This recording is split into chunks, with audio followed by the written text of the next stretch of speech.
Bank Indonesia. Terima kasih. Jumpa lagi dengan kami, dengan Saifuddin Ibrahim Channel.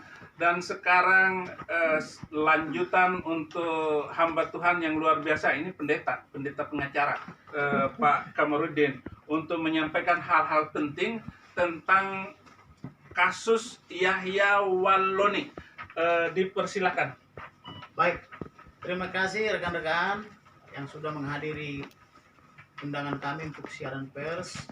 Secara khusus kami undang dari Perwangki dan Pewarna.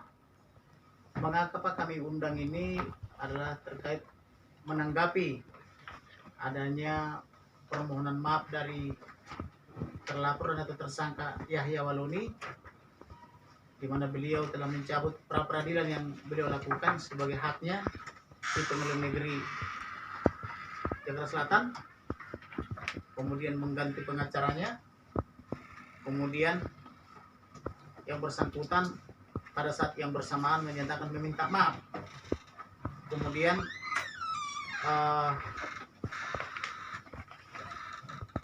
langsung disambut oleh PGI.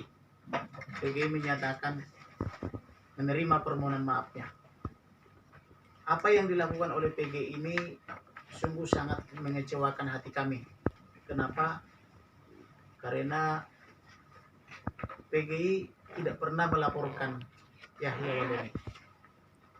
Kemudian PGI juga ketika meminta sebagai saksi dan atau ahli, mereka informasinya berdasarkan laporan penyidik Cyber Polri tidak berkenan. Tetapi ketika ada pernyataan permohonan maaf dari Yahya Walloni dan media menanyakan sikapnya, langsung menyatakan menerima permohonan maafnya tanpa berkoordinasi, tanpa berbicara kepada saya dan atau kepada klien saya sebagai pelapor. Apakah orang ini sudah bisa dimaafkan atau tidak? Nah, pertanyaannya, wewenang mana atau kuasa mana yang dipakai oleh PGI untuk menerima permohonan maaf daripada Yahya Walloni? Karena yang menerima kuasa adalah saya atau kantor saya, sehingga yang berhak mempertimbangkan atau menerima atau menolak permohonan maaf itu adalah kami sebagai korban, dan PGI tidak merupakan korban dalam permasalahan ini. Kemudian perlu juga rekan-rekan ketahui bahwa mengapa naif lagi tersangka menyebut Matius, Markus, Lukas, Stefanus, Tetanus, Spiritus, Capticus, dan seterusnya. Padahal Matius, Markus, Lukas itu adalah orang yang suci yang berada dalam kitab Injil besar Matius, Markus, Lukas, Yohanes. Tapi dibersamakan oleh Yahya Walloni sebagai Tetanus, Spiritus, Capticus, dan seterusnya. Ini jelas-jelas penistaan. Tersangka Yahya Walloni juga selalu menyebut sebagai pendeta pada Badan Pengelola Sinode GKI di Tanah Papua.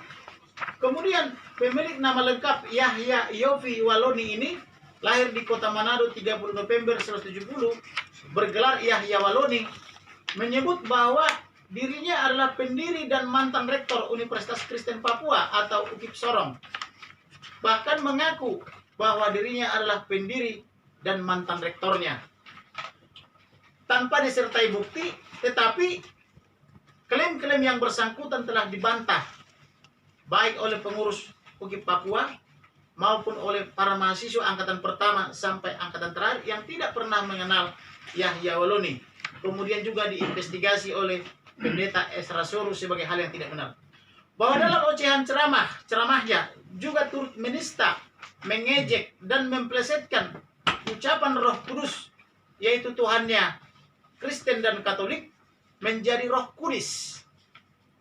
Artinya sudah melampaui batas dalam ceramah rohani dan atau terbukti telah menghina dan menista tanpa dalil agama Kristen dan Katolik. Pertanyaannya, atas dasar itulah Kamarudin Simanjuntak SH dan rekan menggelar konferensi pers dengan memberikan atau menyebut 7 poin yang harus dilakukan oleh Yahya Walloni. Mohon disimak. Yang pertama, tersangka Yahya Walloni harus mengklarifikasi tentang identitas beliau. Siapa beliau sebenarnya? Apakah dia anggota tentara atau bukan? Karena ini marak dipertanyakan di media sosial karena ada yang menyatakan beliau adalah anggota tentara di Poso.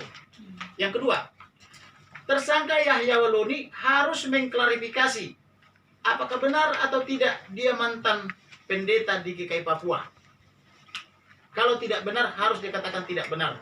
Kalau benar tunjukkan buktinya dan harus bukti itu terdaftar atau dilegalisasi oleh GKI. Kemudian yang ketiga,